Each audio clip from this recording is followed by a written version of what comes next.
So, yun. It happened 7 or 8 months ago. Hindi pa din nagsisink in sa akin yung nangyari. Parang kinuha yung kaluluwa ko sa katawan ko tapos hindi na naibalik. Parang yung pera ko. At never ko pa tong kunwento sa kahit na sinong kaibigan or kapamilya ko sa sobrang hindi ko matanggap yung kabobohan ko. So, quick background story muna. Back in 2020, pandemic, blah blah blah. One of the hottest trends that time was NBA cards.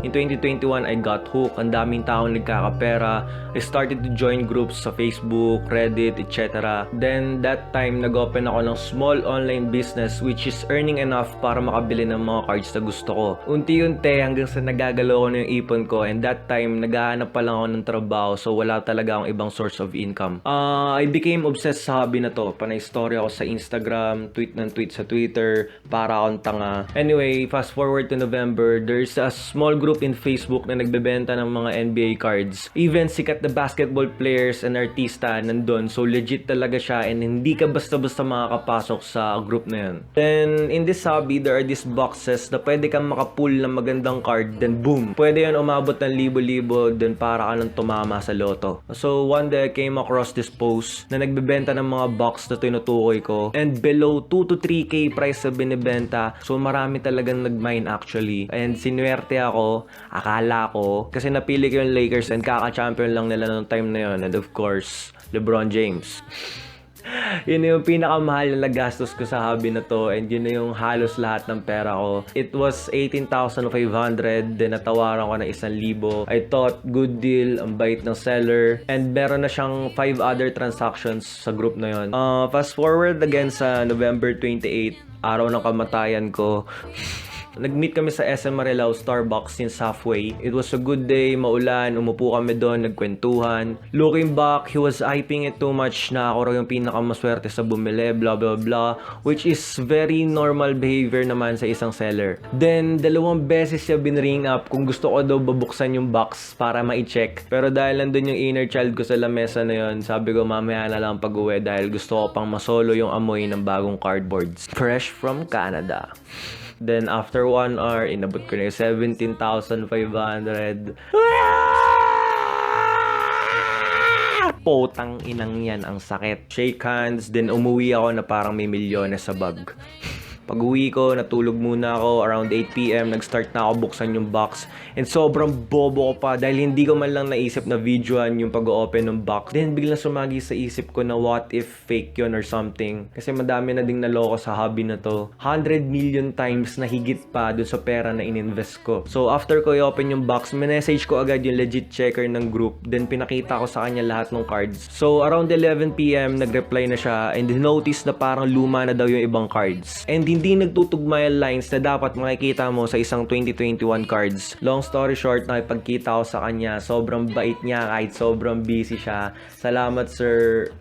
Hindi ko nasasabihin yung pangalan mo pero sobrang thank you. So nagpunta ako sa storya sa Glorieta. Pinakita ko sa kanya lahat ng card. Then after a long session of observing, sinabi sa akin na 80% daw ng cards na nandun is repack. Boom! Pukin nang ina, parang flash yung pera ko doon sa toilet, men. And doon na nagsimulang lumipad yung kaluluwa ko kung saan lugar man siya pumunta. Canada siguro. Then, after that, of course, the first thing to do is to track the seller. Pero lahat ng kunento ko sa inyo ngayon ay hindi totoo. Kaya kung nanonood ka pa rin up to this point and naniwala ka sa lahat ng kunento ko sa inyo ngayon, then, nagsisimula pa lang tong video na to.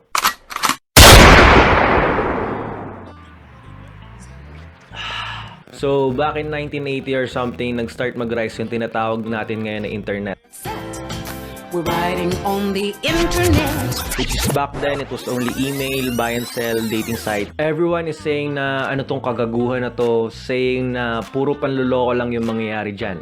And after 40 years, to be fair, tama naman sila. Pero hindi sa 80s nag-start yung panluloko ng mga tao. Tangina panahon pa siguro ng mga dinosaur, naglolokohan na yung mga tao. Propagandas or disinformation cause a lot of lives sa history. Marami na ding namatay sa maling akala. And sinuwerte ako, akala ko. Sabi nila mas lumala daw yung fake news sa panahon natin ngayon. Pero para sa akin, Oo, pero hindi. Dahil para sa akin, dumami yung paraan para ma-fact check yung mga bagay. Hindi tulad ng dati na nasa itaas lang talaga yung nagko-control ng istorya. What I did in the first 4 minutes ng video na to was to show kung paano pa lalong dumali, pekein yung mga bagay na nakikita mo. Or rather, kung paano mas dumaling mapaniwala yung mga tao sa simpleng detalyadong kwento, malupit na English tapos grammar. At dahil maraming likes yung post, para sa'yo legit na. Kaya sa susunod, wag mo sisihin yung tao nagsindi ng apoy, sisihin mo yung mga taong nagpaypay nito. Hindi lahat ng nakikita mo ay totoo at hindi lahat ng totoo nakikita mo. Bukod sa story at mga taong nilagay ko sa kwento ko, lahat ng yun peke din. Kagaya ng box na to, yung mga pictures na pinakita ko na nakaprogram na sa utak mo na pag may blurred yung pictures, tumataas yung legit percentage ng kwento. And naalala mo yung ininom kong Hydro Flask kanina. Poke ng ina, di naman totoo to, sticker lang to. Wala naman akong pambili para doon. Kung nandito ka pa din, siguro nakuha ko yung attention mo at nabenta ko sa'yo yung istorya ko. Isipin mo, isang taong walang kwenta, na lasinggero, kupal, at walang ginawa kundi manood lang ng Netflix at porn. Naputol yung recording. Pokemon! Walang ginawa kundi manood ng Pokemon at anime ay nagawa kang mapaniwala. Just imagine yung malalaking pangalan sa industriya na ginagawa tong hanap buhay. Paki-highlight please. Hanap buhay. Literal na may mga taong eksperto sa paggawa ng mga peking propaganda. Kayang paikutin yung milyon-milyon or billion pa na tao sa mundo para lang makuha yung gusto nila, and the same goes sa mga simpleng taong gusto lang kumuha ng atensyon ng iba. They say na there's always two sides to every story. Pero para sa akin, there are hundreds or maybe thousands pa nga. Tapos yung pinapakinggan mo pa na nagkukwento sa'yo ng mga pangyayari, nandun sa dulo tangina, nandun sa Gen Ad, nagkakamot ng bayag habang umiinom ng Diet Coke, tapos mapikit-pikit pa yung isang mata. Tapos kung makakwento sa'yo ng mga pangyayari, may sound effects pa. So, yun lang. Huwag tayo maniwala basta-basta. Pero kahit sabihin ko yun, alam kong ako mismo, paulit-ulit pa din mapapaniwala sa mga kwentong barbero. Libong beses na din ako sigurong naloko, hindi ko alam kung saan at kung kailan. Marami doon hindi ko na malalaman hanggang mailibing ako sa hukay. Lalo na yung mga maliliit na detalye na hindi ko na napansin or wala lang talaga akong pake. Pero baka may malaking epekto sa akin noon. Pero siguro kung may pinakamalupit na tip sa mundo, yun is to see is to believe. Pero sabi ko nga, hindi lahat na nakikita mo ay totoo. At hindi lahat ng totoo ay nakikita mo. At sabi din ni Al Pacino, the eyes, Chico, they never lie. Walang connect yun. Maangas lang yung scene, kaya sinabi ko. Di ko na alam kung paano pa i-explain tong kagaguhan na to. Kulang ang 10 minuto at hindi din ako eksperto.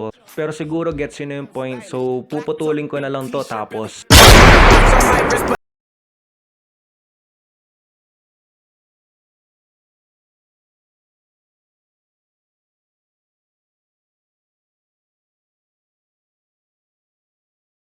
Hindi lahat ng nakikita mo ay totoo at hindi lahat ng nakikita mo totoo. Ha?